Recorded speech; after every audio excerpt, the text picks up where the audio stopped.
I never thought I'd be the kind of woman who'd end up alone at 58. But there I was, sitting in my little apartment on a Tuesday evening, watching the rain streak down the window, wondering where all the years had gone. My name is Dorothy, and I spent 32 years married to a man who forgot how to see me somewhere along the way. The divorce papers had been final for 6 months, and I was still learning how to be just me again. No longer somebody's wife.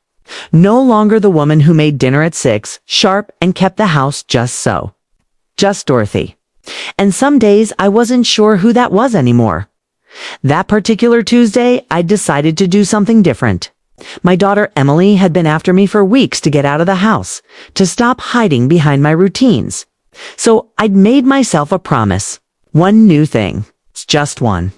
I'd drive to that little diner across town I'd always been curious about. The one with the blue awning and the vintage sign. The place was called Rosie's. And when I walked in, it smelled like coffee and apple pie and something warm I couldn't quite name. Maybe it was just the feeling of being somewhere new. The dinner rush had passed and only a handful of people sat scattered in the red vinyl booths. I took a seat at the counter, ordered a cup of coffee and a slice of that pie, and tried not to feel self-conscious about being alone. There was a time when I wouldn't have dreamed of going to a restaurant by myself. But things change. We change. Sometimes, whether we want to or not. The waitress was kind, a woman about my age, with tired eyes and a genuine smile. She poured my coffee and told me the pie was her mother's recipe, made fresh that morning. I thanked her and meant it. That's when I noticed him. He was sitting 3 stools down. An older gentleman with silver hair and weathered hands wrapped around a coffee cup. He looked up and caught me glancing his way. I looked down quickly, feeling foolish. But then I heard his voice, gentle and warm. "Evening," he said simply. I looked up again and found him smiling. Not the practiced smile people give strangers, but something real. Something tired and kind all at once. "Good evening," I replied, and then we both went back to our coffee. The silence between us wasn't uncomfortable. It was the kind of quiet you can only share with someone who understands that sometimes words aren't necessary. We sat there for maybe 10 minutes, just 2 people at a counter before he spoke again.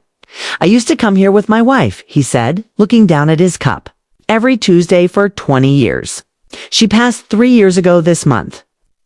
My heart did something complicated in my chest. "I'm so sorry," I said, and meant it with everything in me. He nodded slowly. "Thank you. I still come every Tuesday. Can't seem to break the habit. Some people think it's sad, but I don't know. It makes me feel close to her somehow." I understood that completely. How we hold on to the small things, the rituals that connect us to the people we've loved. "I think that's beautiful," I told him. He looked at me then. Really looked, and I saw something in his eyes I hadn't expected.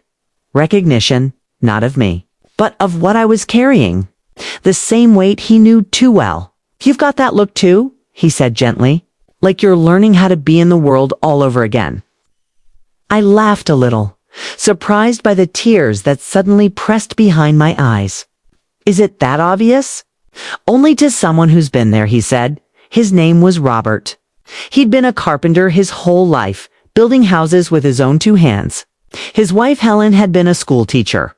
They'd raised 4 kids and buried one, lived through all the hard years that either break a marriage or make it stronger. Theirs had gotten stronger. I told him about my marriage, about how it had just faded away like an old photograph left in the sun, about how I was trying to figure out who I was without someone else defining me. We talked for 2 hours. The waitress kept our coffee cups filled and didn't rush us, bless her heart. We talked about our children, our mistakes, the things we'd learned too late to make a difference. We talked about fear and courage and how sometimes they look exactly the same. When it was time to go, Robert did something unexpected.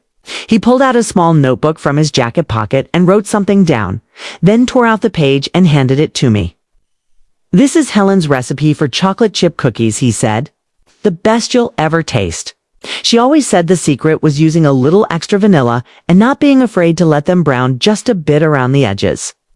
I looked at the paper in my hand, at the careful handwriting, and felt something crack open inside me. "Why are you giving this to me?" I asked, my voice barely a whisper. He smiled, and this time there was something lighter in it, something almost like hope. Because Helen always said recipes are meant to be shared. And because I think you might need to know that it's okay to start over. To try new things. To maybe burn a few cookies along the way. I carried that recipe home like it was made of gold. That night, I baked those cookies in my little kitchen. Following Helen's instructions exactly. When they came out of the oven, golden brown around the edges just like she'd said, I cried. Not sad tears, but the kind that wash something clean inside you. I saw Robert again the next Tuesday. And the Tuesday after that, it became our routine to people who'd loved and lost, sitting at Rosie's counter, drinking coffee and sharing the small moments that make up a life. We never became more than friends. That wasn't what either of us needed. But he taught me something I'd forgotten. That kindness doesn't have to be complicated. That connection doesn't require a title or a promise. That sometimes the greatest gift you can give someone is just to see them. Really see them and say, I understand. 6 months later, I started volunteering at the community center, teaching people how to bake. I use Helen's cookie recipe every single time. And I always tell the story of how I got it. About a Tuesday night when I chose to be brave enough to sit at a counter alone. And how that one choice changed everything. Robert still comes every Tuesday. So do I. We sit there with our coffee, two people who learned that loneliness and solitude aren't the same thing. That endings can lead to beginnings if you're willing to stay open. That love comes in all kinds of shapes. And sometimes the most profound connections are the ones that ask nothing of us except to be present. I'm 60 now, and I finally know who Dorothy is. She's a woman who makes a mean chocolate chip cookie, who isn't afraid to sit at a counter alone, who understands that the measure of a life isn't in the grand gestures, but in the small kindnesses we show each other on a Tuesday evening when the rain is falling and someone needs to know. They're not invisible. Some nights I still feel lonely, but I'm learning that's different from being alone. And on those nights, I bake Helen's cookies, pour myself a cup of coffee, and remember that once a stranger saw me. Really saw me. And in that seeing gave me permission to see myself. That's the thing about kindness. It doesn't fix everything, but it can change everything. One moment, one gesture, one choice to reach across the space between us and say, I see you. You matter. Your story isn't over yet. Mine wasn't. Mine was just beginning.